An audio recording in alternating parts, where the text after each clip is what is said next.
For most of this year, the pandemic has meant new obstacles for learning, but in some areas, there's been a surge of opportunity and a chance for pivoting by community colleges. One example is a program at Bunker Hill Community College to prepare for entry-level jobs in information technology. To tell us about it is the college's Dean of Workforce and Economic Development, Kristen McKenna. Thank you very much for joining us, Kristen. Thank you.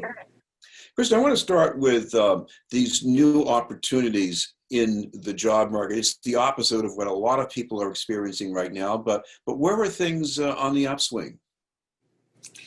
So we're seeing a lot of development in online learning for information technology, computer science, and healthcare. Those areas are still IT is increasing incredibly, but healthcare obviously has been an important thing since we started the COVID-19, and they just can't fill the number of positions that they need, especially in the emergency rooms and some of those urgent care areas. So we're seeing an uptick in the number of students who want to take that and the number of employers who need those students to get that training. Of course, the other thing that's going on is in some commercial sectors, that depend on all these apps that let us order things, all the online retail. Is that reflected in some of this course too? Yes. We're offering some virtual reality and augmented reality courses as well that help create some of these virtual and online platforms, and so we have those opportunities as well as a host of many things. We also offer training in mobile apps for Apple or for Microsoft or PC-based applications.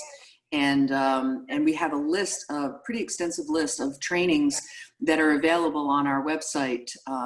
If you go to the bottom of our website, there's actually a block that says, "Are you unemployed or looking for training?" And if you click on that, you will see the extensive list of 30 to 40 different trainings.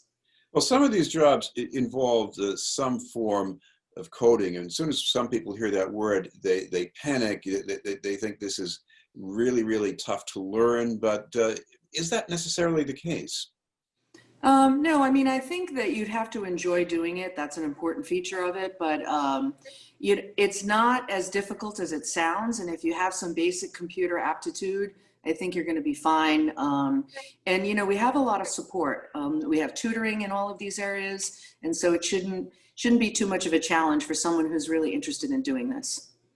Now, I mean, I think the other thing is that I think computers and the software have already conditioned a lot of us to think like programmers, even if we don't think that we're coding. But does that kind of orientation help people? Well, I think especially since COVID began, people are forced to accept technology and adapt to it. And, and that certainly may have sparked some interest among an individual who said, well, I didn't do this before, but I can do this now because I just did a class online, or, I'm working through online platforms. So I definitely think that we're starting to think that way and move in that direction more easily and more comfortably. Well, one of the offerings that's coming out now is for IT support jobs, and these are entry-level jobs. So what would students have to learn for these? So we have an area, a program called PC hardware support, and it gives you all the fundamentals of what you need to do to be able to get an entry-level job. And then there are certifications attached to that, Cisco certifications for networking and things like that. Those are important because that's what employers really want.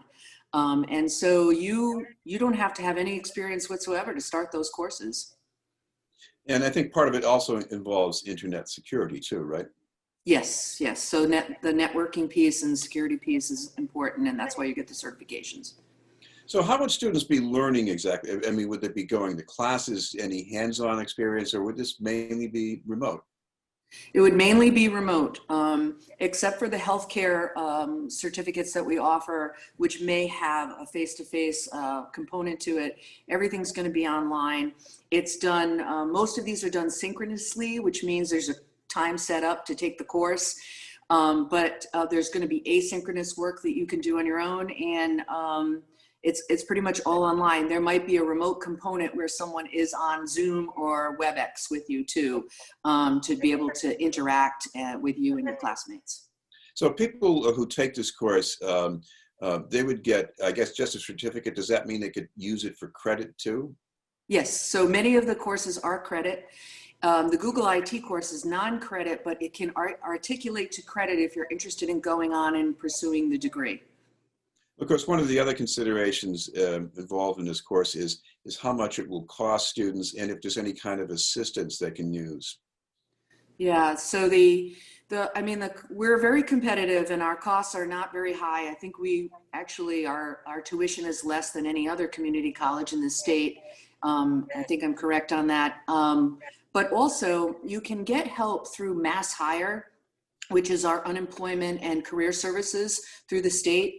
And many of the trainings that I talked about today and that are listed on our website are approved by our local workforce board for TOPS, which is the unemployment piece where you can take training and still be on unemployment, or for an ITA, which means individual training account, and there may be a voucher available for you to be able to take those courses and have tuition partially or fully covered.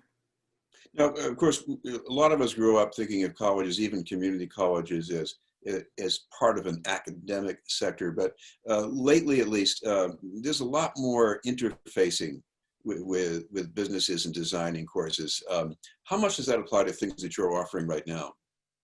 Well, we work with the hospitals and other local employers to offer courses and training so that employees can keep up on their skills or pursue a college degree while they're employed for that particular company. So, I do a lot of that. I have a lot of relationships with employers and in the hospitals, IT sector and other areas.